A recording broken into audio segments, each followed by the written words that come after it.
When it comes to streaming, gaming, esports, and business, one woman stands above the rest. Welcome to Streamer Class, your #1 source for everything streaming. Listen to compelling guest interviews about starting and growing a successful channel and turning your passion for content into a career. Now, here's your host, a two-time partnered Twitch streamer, owner and director of Evasion GG, and overall non-half-asser, Sigma.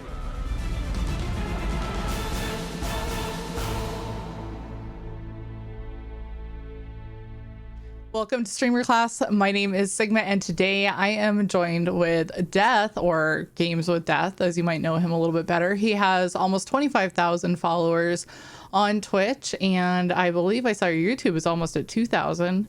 So, yep. And been streaming since early 2018. So you have experience. So welcome. I'll kind of give you the floor and let you introduce yourself to everyone. My name is Jeff, and I play Death on Games with Death, and I stream a lot of sweaty hardcore shooters, and I love it. I've been doing it for 4 years now. So yeah, because I actually met you playing Hunt, because my husband Hotel plays Hunt, and he told me all about you. He was like, you got to go check this guy out. He has a VTube. He's a VTuber, because I didn't obviously know what you looked like then. Right. And he just thought it was just awesome, like how you have this character. So if you want to kind of talk about that, of course, I have questions that I want to get into, but I'm very interested in your character and how this all came about. Sure. So I kind of discovered Twitch about 5 years ago. I used to do it just as like part-time fun because I thought it was really cool. A lot of my biggest streamers I was into was like Dr. Disrespect way back in the day when he was on Twitch. I really loved it. I thought it was really inspirational that somebody who was, somewhat not too great at games and a little older could actually like stream and like be successful at it, which was kind of neat. So I started doing it.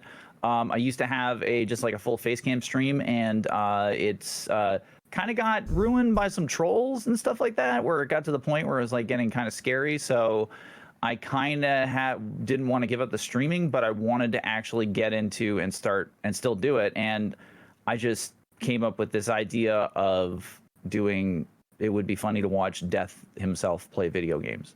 I don't know why. I guess I kind of relate it to, I don't know if you ever heard of the John Donne. He's like a poet, and it's like he has there's a poem. It's like Death Be Not Proud, and I thought, like Death is like this kind of like character that is should be pitied and all this kind of stuff. And I'm like, well, that fits my gameplay exactly. So I was like, yeah, let's do it. This is great. So made Death, and he's just kind of he's kind of like this character that is part, South Park, part gamer, part my own expression of myself, and I really love it, and it's been a lot of fun, and creating content is a great job. Yeah, I come by every once in a while. You have different shirts, different outfits, different animations that you have go off. Like this has got to be quite a chore to get this to work all at once. I know we kind of talked a little bit about it before I hit record, and you were just saying like between the delay that you have to have and certain things, certain programs, like how does this all work? I mean, you don't have to necessarily get into it, but maybe the bases. So he's gone through Death's gone through a lot of iterations. This is currently like the third iteration that I've had, like third major overhaul. It is not easy. All the assets and all the rigging and all the stuff that's put together so that he can actually work and do things, it's all stuff that I've had to teach myself. I do think of myself as, I'm not a traditional animator, but I'm definitely think of myself as that as a skill that I've developed through this. So I definitely do animation. The artistry, the drawing, all that kind of stuff. I work with artists. I have a really, really great artist that I've been working with for a couple of years. His name's Rubber Penguin, and he's the guy that draws Death, because I just can't draw. I've tried. It just doesn't work. I do some of the art, some of the things that I know how to do in Illustrator, but it's complicated. Like you have to know Illustrator, you have to know Adobe Character Animator. You've got to have a lot of patience. You've got to be able to figure out a lot of problems that go along with it. And not only that, there's also a lot of voice changing that goes into it. So you have to change, you know, where you have to account for that, where the sync is and how it fits and how it works and what the character looks like. You also have to like make people feel like it is real. Like it's like if you come to my stream, it's like there's not really a question of whether or not, like, sometimes people look at it and they're like, oh, it's just an avatar. It's never just an avatar. It's really got to be like, yo, this is like an actual character that is like part me, but still at the same time is part him, and it's great. And yeah, it's really cool. It is. It's one of the favorite ones that I think you might know Sharptooth, who plays Tarkov. Yes. Like the very first few times I ever watched the stream, I was like, oh my gosh, like I couldn't deal with it. Like, it was kind of funky, honestly. And then I started seeing a lot of other VTubers, and I obviously found Geo, and now like I'm kind of attached to that character at the same time. You know, like you kind of tune in to see how that character will react. But anyway, I think it's a really cool dynamic that you have set up. And recently you've actually shown your face, because was it a goal that you had? I think it just got to the point where I was like, you know, it's something that I've wanted to do. I think that the way the things originally happened, it was just kind of like, I felt like I think there was a lot of personal, like, honestly, like, I mean, you can't, this is a funny thing about streamers, right? Like, if you're a streamer, you don't just put yourself out there with your content. You don't just put your content out there. You put yourself out there too. And one of those things is that I went through like a lot of kind of like improvement when it came to things. It was like, I mean, I've just recently, recently I lost like 70 pounds. I'm like, I felt like a lot of the time maybe I was hiding behind the character, you know, and it was like, no, I want to like, I felt like I was in a comfortable position where I was big enough now that I had a lot of, you know, safeguards in place that I could feel safe and actually put my face out there and do it in a way that, you know, I didn't really, that was good, you know, and like, yeah, it's good. It's good to be out. It's good to be like, hey, this is me. And it feels more like that. But yeah, definitely, like, Death will always be the focus of the channel. He's just that's always going to be what it is. So yeah. Well, congratulations on losing the 70 pounds. You and I have had a couple of conversations behind the scenes in general about health and being a streamer, and it's just so easy to sit down at your desk and get caught up in whether it's the game or working on your stream or streaming. The community, your Discord, your YouTube, like all the things that you have to manage. And next thing you know, you're like, wow, I've been sitting at a desk nonstop 12 to 18 hours, you know, and I didn't even realize that the time went by. Yeah. And before you know it, you're just miserable. Yeah, you've got to, like, that's the biggest trap, I think, that a lot of content creators fall in. I think that one thing that I finally figured out was I have all my own autonomy, like outside of like appointments and like maybe schedules that I set myself.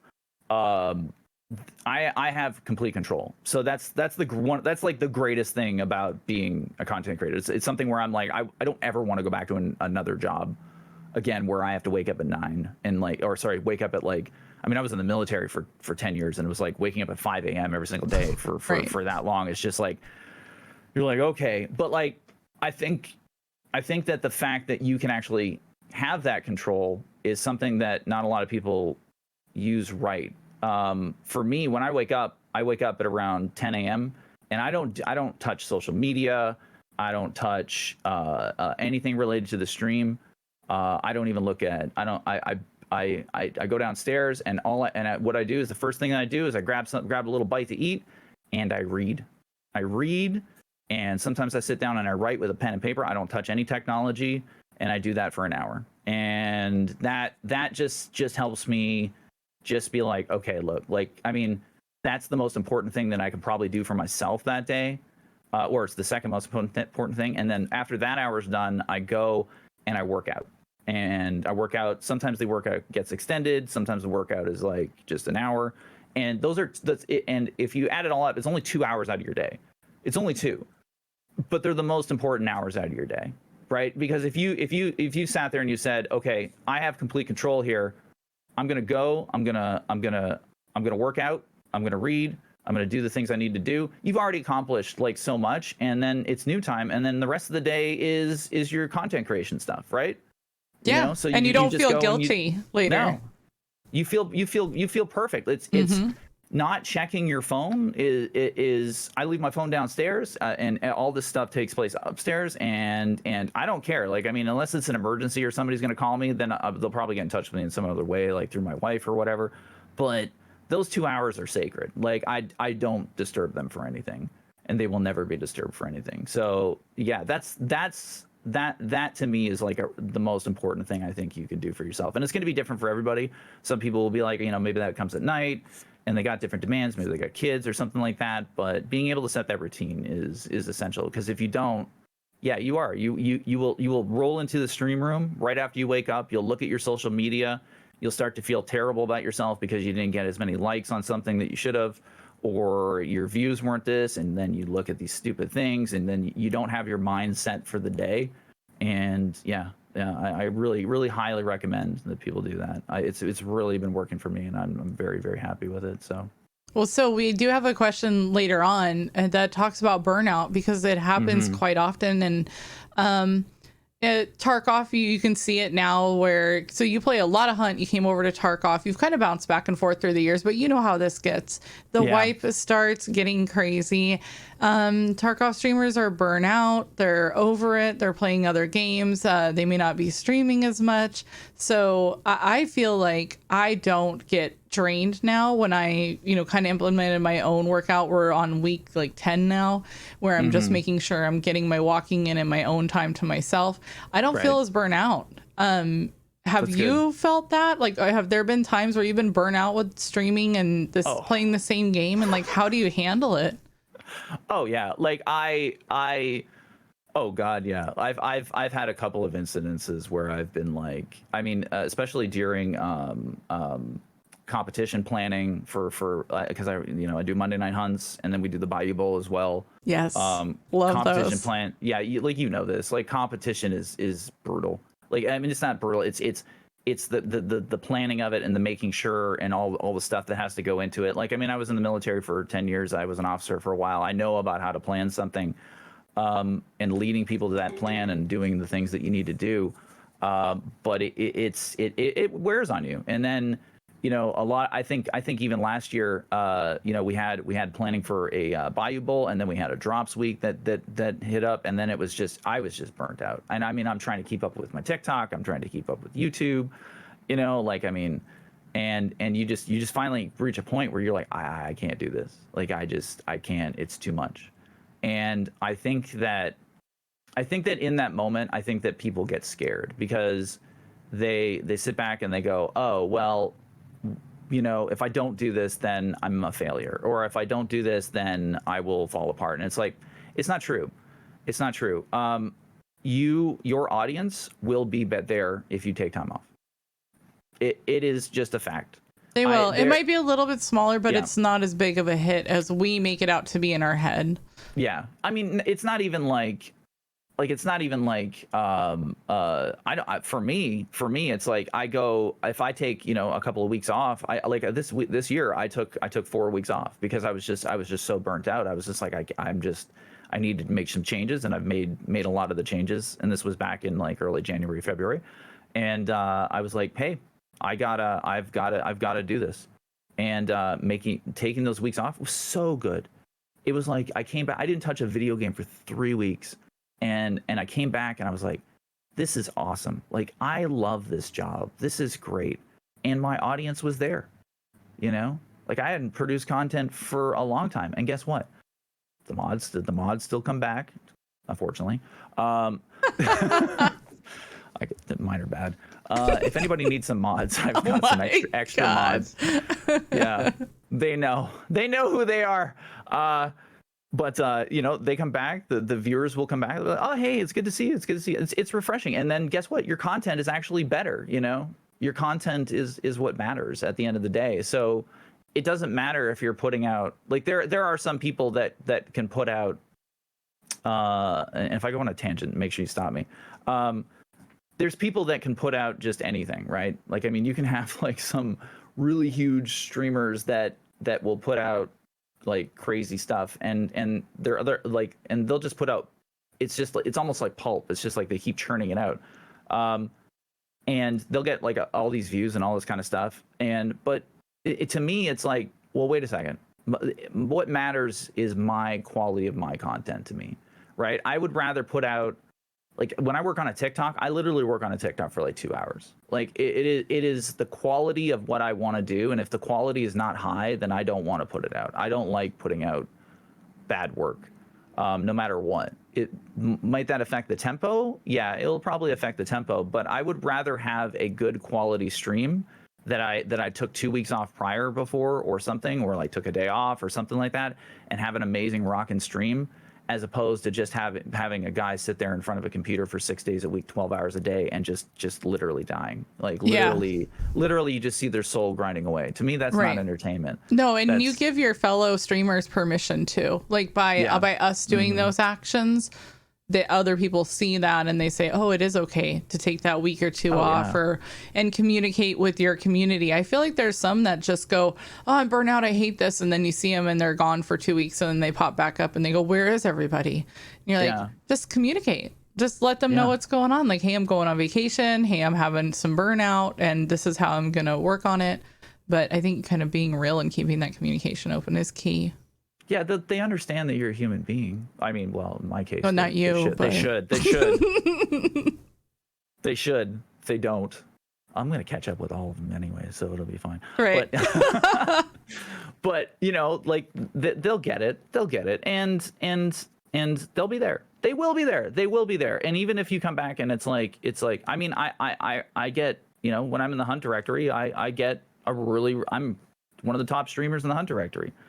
I took a ton of time off. They're going to be there. It's not to me, it's not even like, okay, you grind and all that kind of stuff. I think that content creation has more become about what am I putting out there and what niche am I filling, right?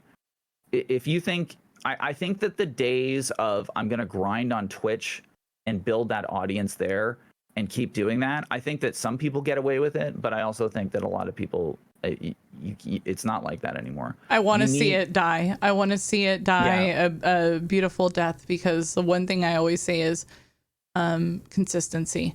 It doesn't matter if you only stream 3 or 4 days a week. Are you consistently there at the exact same time that you say you will be? Obviously, like, given a little wiggle room, but consistency is, I think, the big thing, because people will get used to seeing you at a certain time. And if you need to change that, are you communicating? So I think that that you have to dedicate yourself to other stuff, right? Like, I think that the Devin Nash is a really good resource for a lot of stuff when it comes to streaming. And one of his kind of mantras is 6 hours. You should do 6 hour streams. Beyond 6 hours, you're not getting, there's a diminishing return for you being there. So you could actually be with those other hours that you're saving throughout the day. You could go and you could work on a YouTube video, which is going to get you more people into your channel. You can go work on, creating content somewhere else. You can go plan something. You can engage with your community in your Discord. Those kind of things. Like those are the kind of things that will garner you more traction than, say, just sitting there in front of a computer or sitting there and just constantly playing a game that you're going to end up growing to hate, and even though you really do love it, that kind of thing. Yeah, that's true. I really like Devin Nash. I'll make sure that I include his links below as well, so check that out. So the question that I do have is, was making this your full-time career? Like, was that the main goal when you found streaming, or did you kind of start it and you go, wait a minute, like, when did it hit you that it could be full-time?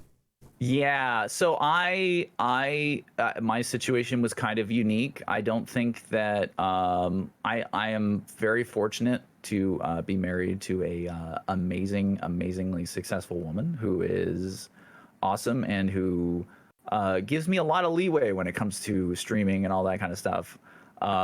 So I think we were talking a little bit about it. I've had a lot of different careers, and the career that I was in, I was working for the government, and the career that I was in, I ended up getting my wife ended up getting promoted to a really awesome position.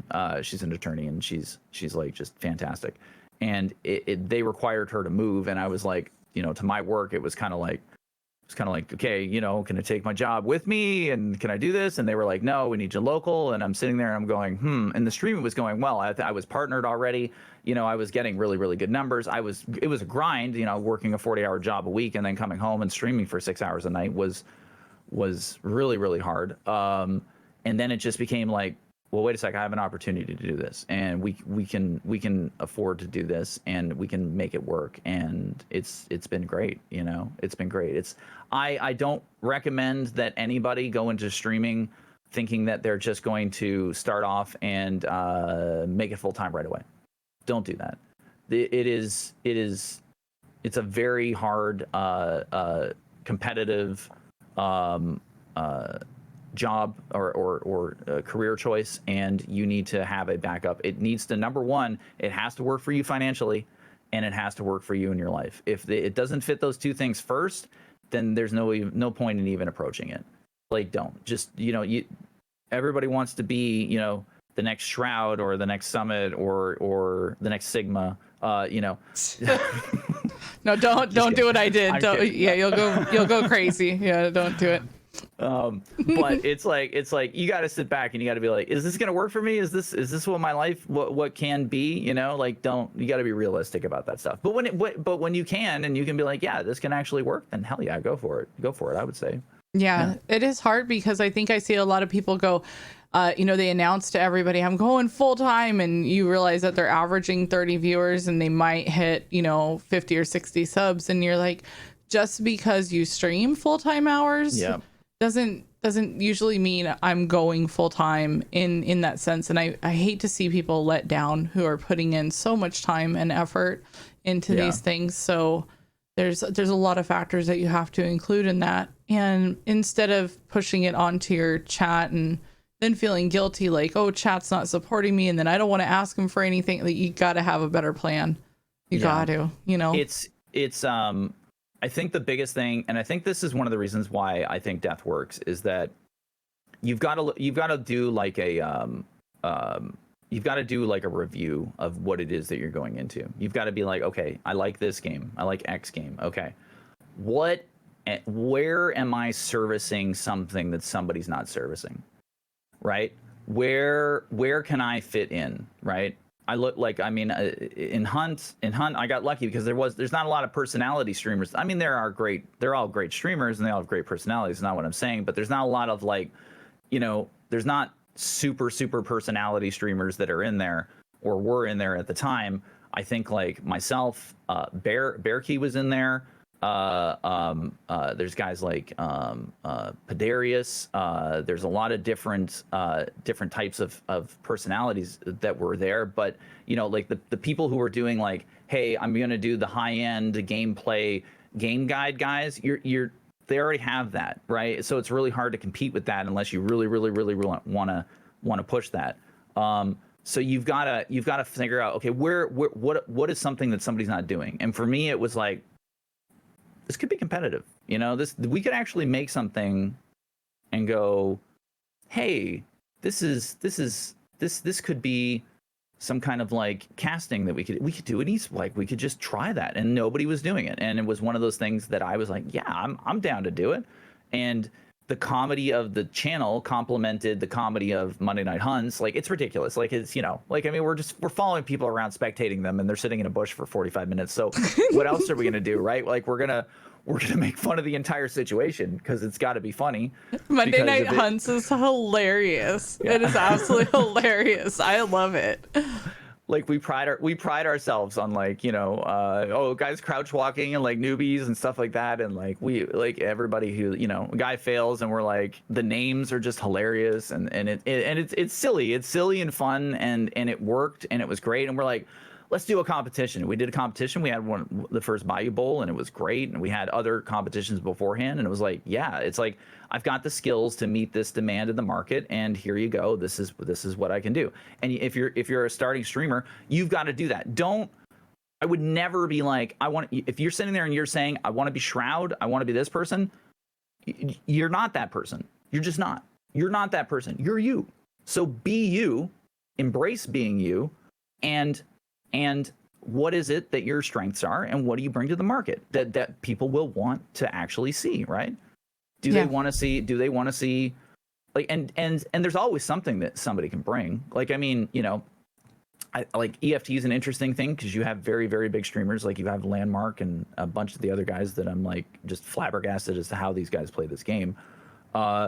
And they're amazing, awesome streamers, and they get a ton of viewers. And then, not calling anybody out, but you got Aqua, and you watch some of his stuff, and you're just like, this guy's great. Like, I mean, he's just as entertaining as the other guys are. It's just he does it in a different way. And the General Sam's out there and stuff, and it's awesome. It's awesome. It is. There's a place for everyone. There truly is. Yeah.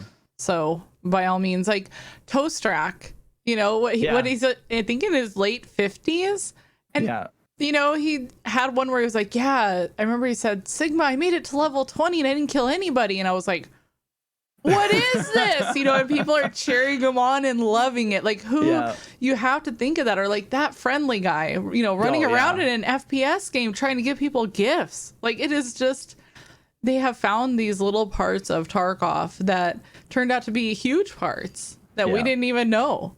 So you got to find your own thing, and it's okay to admire somebody's work or say, wow, I really like that so-and-so has this aspect, and you can incorporate that in some way, but you have to make it your own. You have to be you, like you said. Yeah. It'll go a lot farther. Oh yeah, absolutely.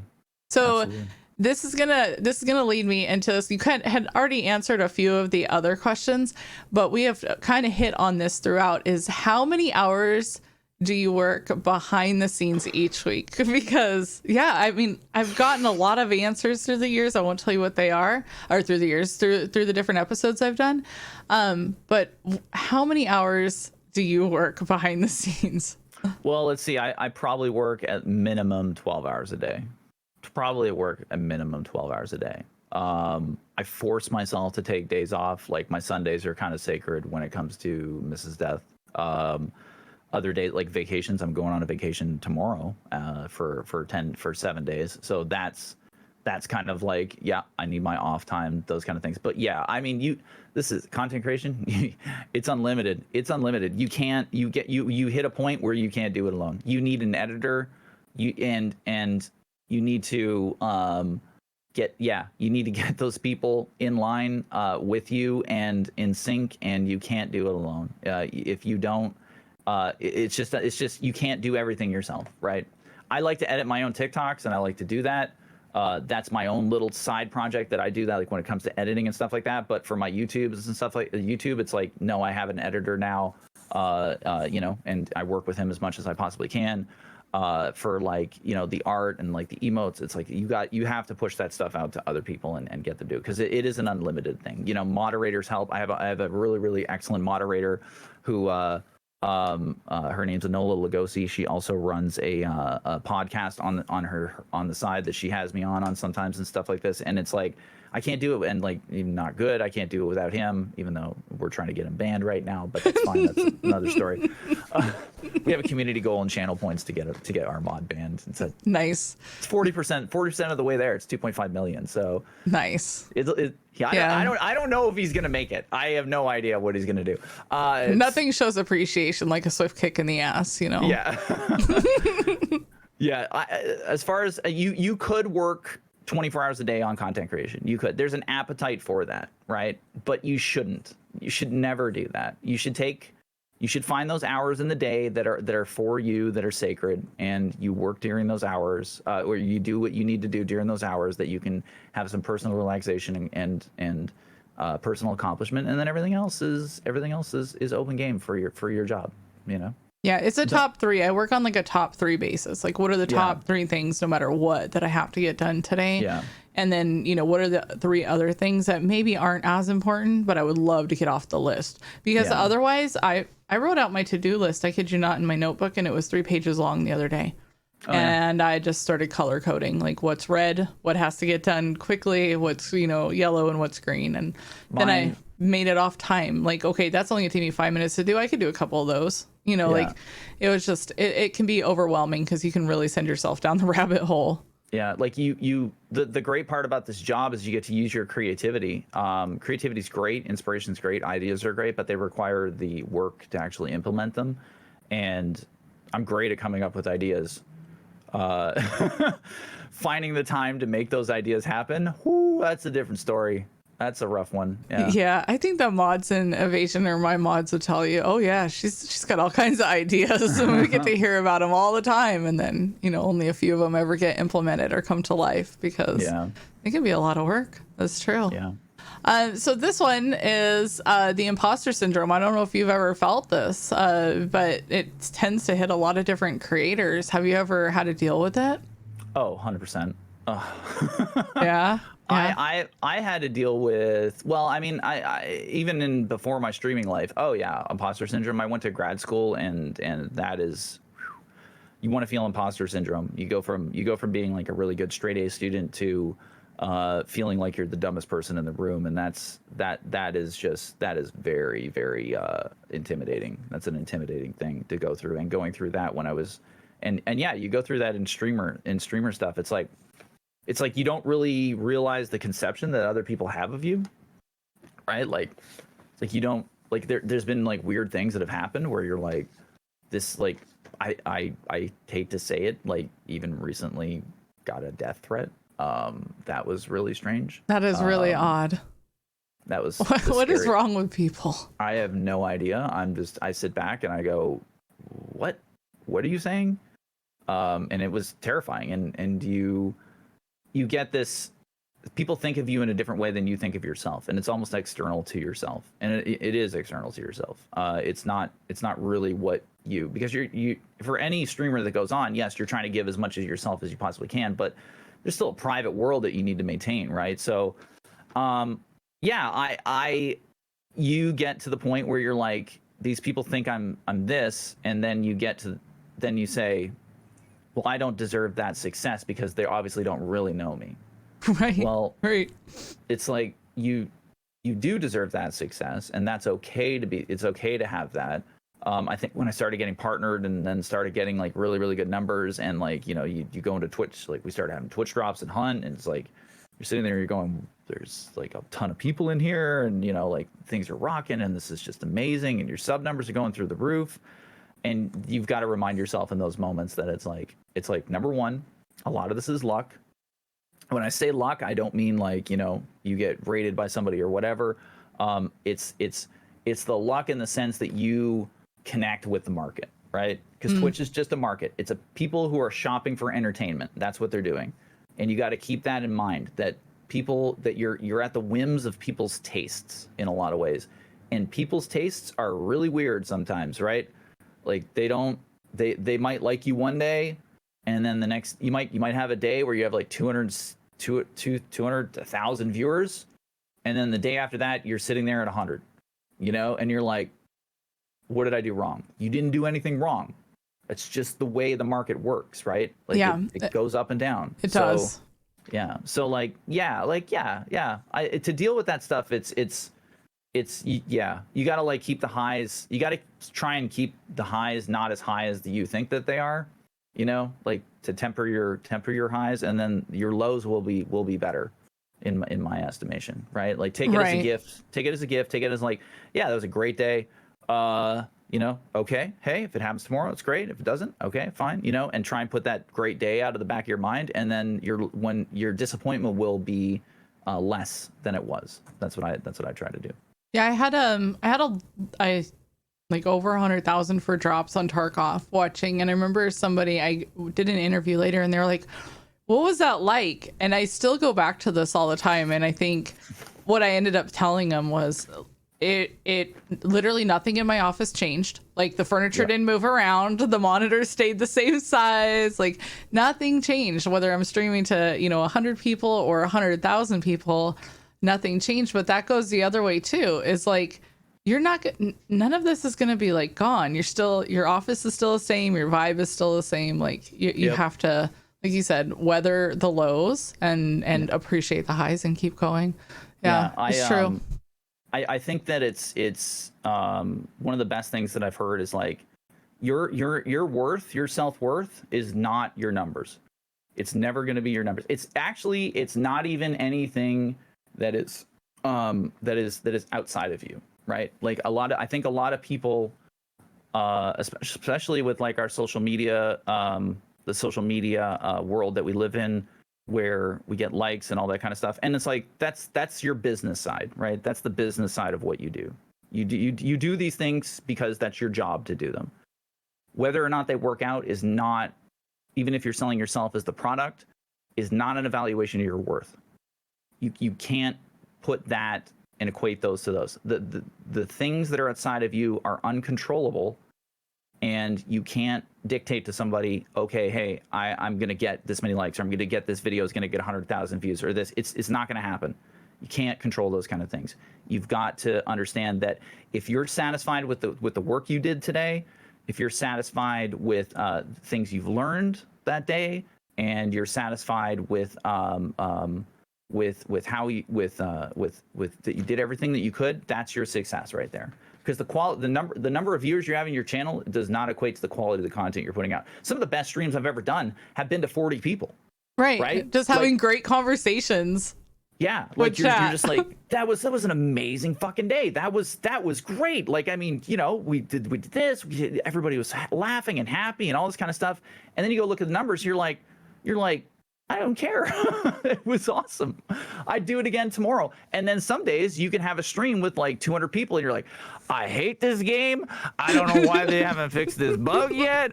Where the hell is this player? Why is he sitting in a bush? I don't understand. Come out of the boss layer, please. God, play the game. Like, it's just, you're just 200 viewers. You're like, or whatever. Yeah, so true. It's so true. Well, let's move on to a couple of things that I'd like to kind of move this into being a small streamer. Some of the issues that they're going to run into. You go and visit, I don't know if you're like me, but I go and visit a ton of small streamers, you know, constantly, and I'm checking out their channels and whatnot. Yep. But there are a few things, and I'll hold my answer back, but there's a few things that when I go into their channel, I immediately check, and I'm like, wow, they could really improve on just the view of their channel, the layout, whatever it is. Right. By doing these couple of things. Is there something that you look for that you're like, yeah, small streamers should really focus on A, B, and C? I think that talking to your chat is the most important thing that you can do as a streamer. Just as a streamer, I think that it's even more important than your gameplay. I have been your chat engaged, like that is the crux of Twitch, right? Is chat. Like there's just, you can't really get around that. You can have, say you're doing something like a fantastical in the game or whatever, which is great, you know, like you have all this amazing gameplay that's just so good. But I've been in 1,000 channels where you have guys that are just amazing. They're just really, really great at the game. They're awesome. But they don't interact with their chat. And then they sit back and they go, well, I mean, I'm top on the leaderboard. I'm doing this. I'm doing this, this, and this. And it's like, why am I not getting the views I want? It's because you don't talk to anybody, you know? It's like, yeah, your gameplay is great and it's all this kind of stuff, but there's no hype around it. There's no selling around it. There's no packaging around it. When you interact with the chat, you're either, I don't know, you've taken it from a larger streamer that you should just be a jerk to them and like gaslight them. You shouldn't gaslight your channel. I don't even think if you're a huge streamer, you should gaslight your channel. You know, you can joke with your channel and make fun of them, but there's a lot of streamers out there that gaslight, and then you see these small streamers and like, oh, they're gaslighting. Oh, that's really great. You have 20 people in here. You know, right. They actually take that stuff personally, you know, because you're actually in an more intimate setting. When you have 10,000 people in there, sure, you can do all that kind of stuff and you can make fun of things and stuff like that because it's impersonal. Nobody cares, right? But you shouldn't do, like, your chat interaction is so important. It is. And I think also that as a small streamer, becoming more independent is really important.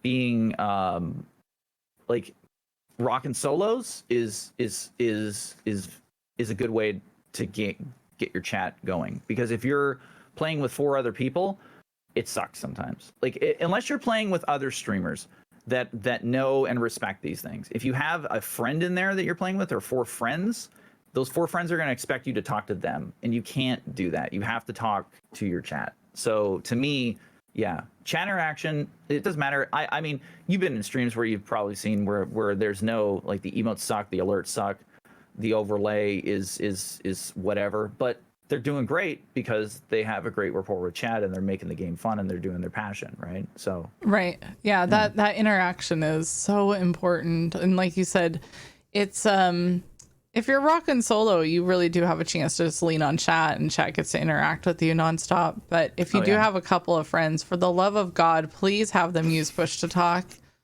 Like, especially if they're streamers, nothing drives me up the wall more. Well, there's a lot of things, but it really does drive me up the wall that I go into a streamer's channel and I'm trying to watch. And then you just hear their friend like, "Hey, Tom, thanks for the follow." And you're like, what the hell is going on?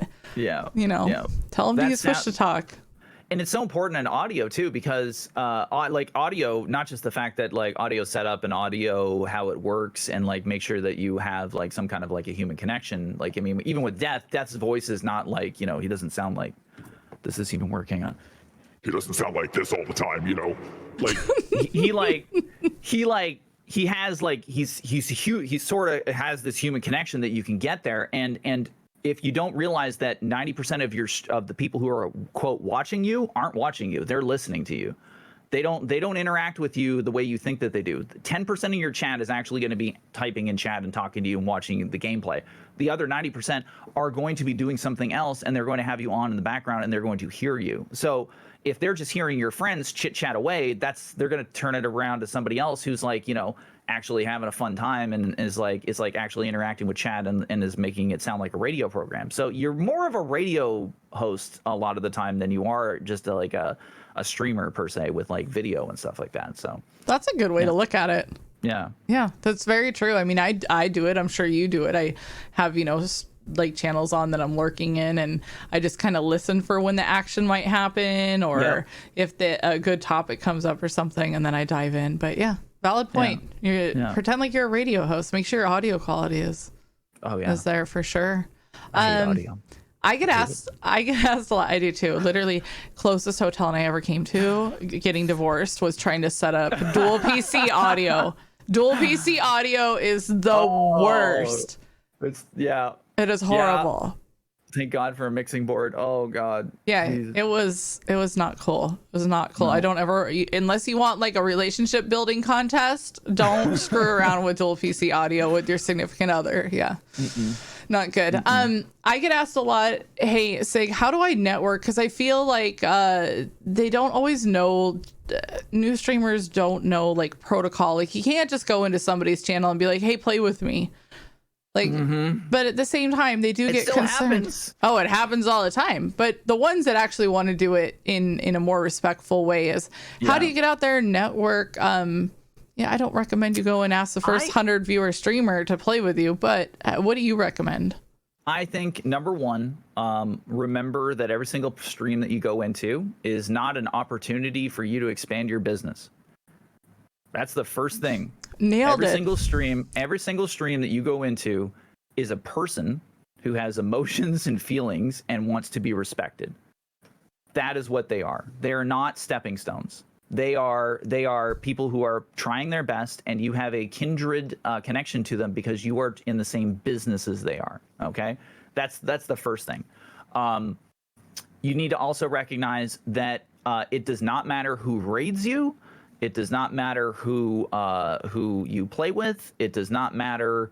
None of that stuff at the end of the day to me really matters. It just doesn't. I think that the number one thing that all streaming comes down to is content.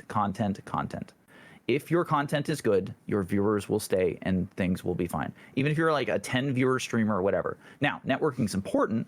I love networking because I love the people that I'm around. I think Twitch has got some of the like just being in the content creation world. I mean, I have people who like my best friends, who are in this, who I absolutely love and would do anything for. And those are the people that you hold on to. And there's thousands of them. That's also the hard part about Twitch. Is like there's so many amazing people. Like they're just so awesome, and you're like, there's this awesome person and this awesome person and this awesome person, and everybody's got their own people that they hang out with and the people that they talk to and all that kind of stuff. And you've got to remember that that there's just not enough time sometimes, right? You can have what do they say? Like social scientists say that you can have like maybe 5 to 7 actual friends in your entire life, like people who are friends, like deep down inside, like as fits the definition of a friend. So how are you going to coordinate with 50 people in a directory in a game? Like you can't. Yeah, you can't. That is hard. Yeah, so I think that it comes from, number one, being genuine. Number two, don't expect things from people. You're not owed anything from anybody. You're not owed a raid. You're not owed a play session. You're not owed those things. If they come your way, be thankful for them. If they go away, then they go away. Then that's fine. You're just going to continue on and do what you got to do. I think it just comes down to as far as if you want to network, find like ideas that you find like things that you want to be around this person for in a real genuine way. You know, like I have some people that I'm going to be friends with for forever. Lady Dragon Slayer is a really, really great friend of mine. Geef, really great friend of mine. There's so many that I can't even count. Like it's like I probably shouldn't even mention names because people are gonna be like, bro, you didn't talk about me. You know, so it's like those people are you treasure them, and that's the most important thing. Now, whether or not they raid you or do anything, who cares? Nobody gives a crap. You know. You made that's what you wanted. That's how you should look at people. If and don't you don't expect it or anything like that. If they ask you, if you like, I mean, asking somebody to play, I'm okay. Like I have done that in the past where I'm like, I respect somebody more if they come in and they're like, hey, do you want to play with me? And I'm like, you know what? Why not? You know, and they come up and they say, I'm a smaller streamer. I've just started streaming Hunt. And I've had people do this in the past. Smaller streamer, I just started streaming Hunt. Would you like to play with me? I'm trying to get a couple sessions in. Here's my link. And it's like, yeah, absolutely. Because you know at face value what this person is doing. You know, like they're doing it in a professional way, which is fine. You know, that's okay. They may, you know, I might be like, I can't, you know, I rarely say, I try to say no more. I have to say no more. Yeah, that's good. It's good. But, you know, yeah, but it's like, I'm good playing with this person. And you know what? You have the play session. They're absolutely professional. They're good. They don't have to be good at the game. I really don't care. You shouldn't value somebody based upon whether or not they're a carry or not. You should value them whether or not you actually like hanging out with them.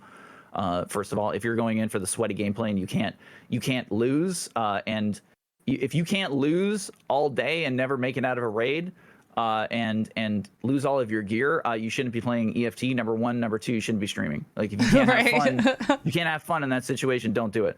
But yeah, I've done it before, and it's been great. It's turned out to be really good things. I have no problem raiding somebody in that situation afterwards, and I'm happy to do it. You know, it's awesome. That's really good. But it comes with being genuine. You know, do not try to make friends with somebody and then all of a sudden, oops, I don't have any use for this person anymore. Because now our audiences are either equal or bigger, and then you ditch them.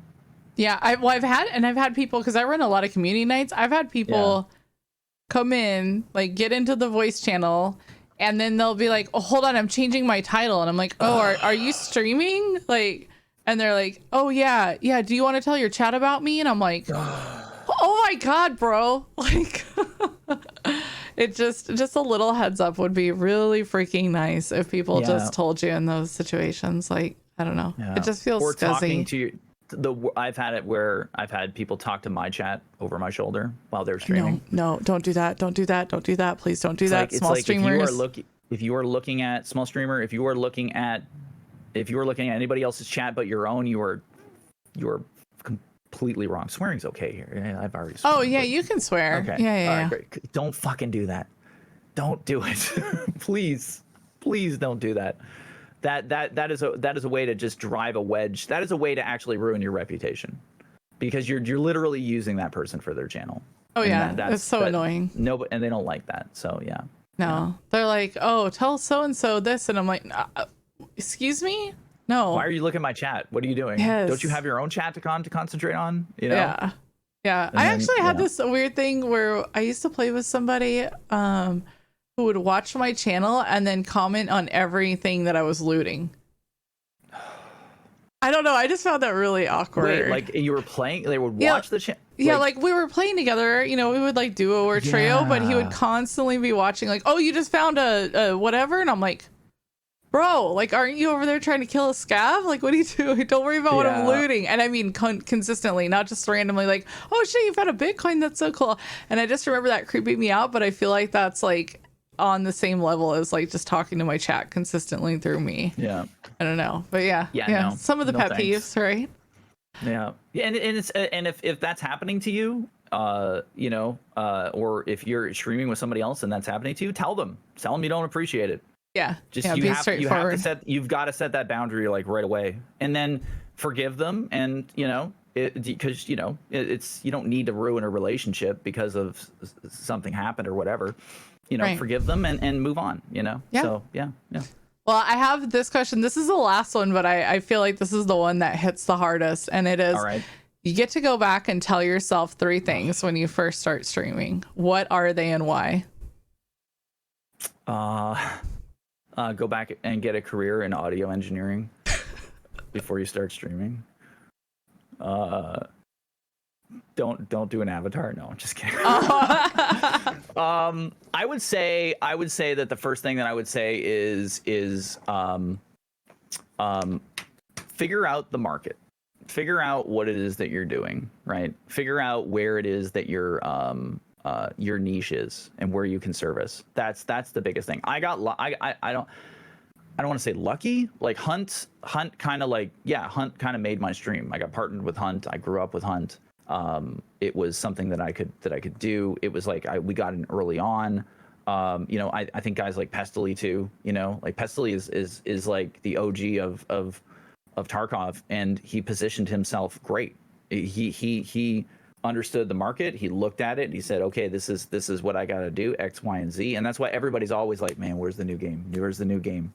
Right? Where's that next game that's making that niche or something like that, so that I can get in there and I can do 100 tips guide. I can do like I wish I'd known before, this kind of thing. And there's all that kind of great content stuff out there, and it works. It does. Yeah. It works. And that's what I probably would have told myself. I said I would probably, as far as streaming on Twitch, I would have said, you need to go back and you need to start at YouTube. Twitch should be your last spot on your journey. I really believe that. And it's kind of like I guess I'm kind of like addicted to Twitch now, because it's like that's where I've got to be, you know, because that's where it's like, oh man, I get to like stream and hang out and do the fun things and do the cool things. But I really believe that you should start on YouTube. I agree, actually. You shouldn't just throw up a stream.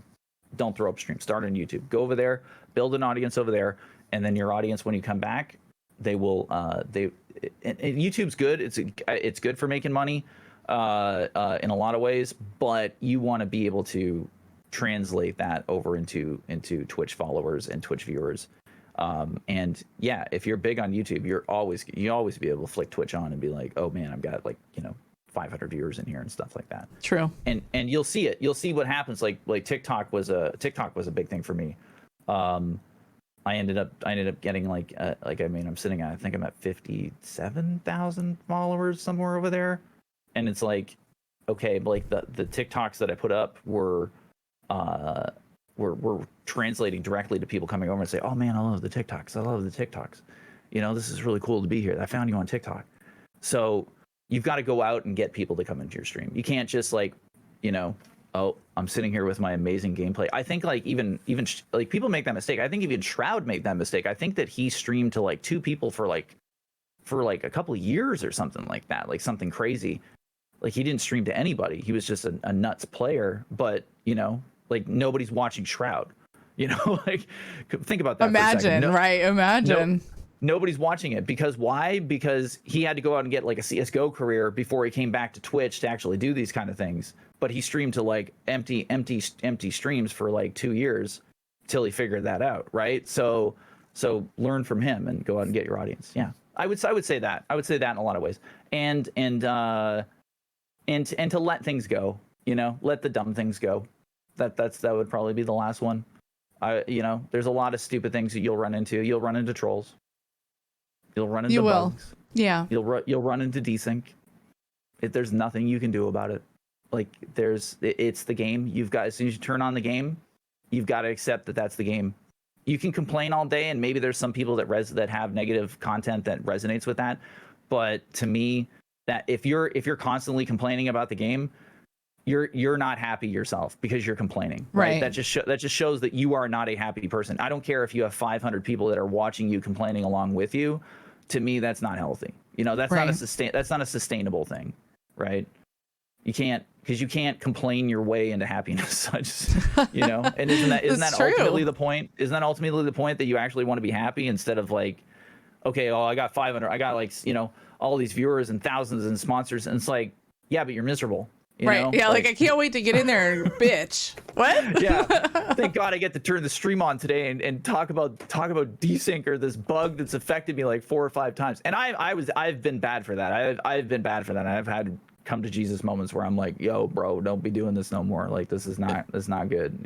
Right. Right. It happens. Yeah. It's easy to get like sucked into that. So that's good. I think all 3 of those are good things. It's kind of funny because every time I ask that question, people are like, oh, damn, what would I tell myself? But everybody has their own unique answers, and I think that's all viable. So, well, good. All right, so we're going to wrap that up here. I will have Jeff's deaths, all the links down below, so make sure you go and follow him, and we will catch you on the next one.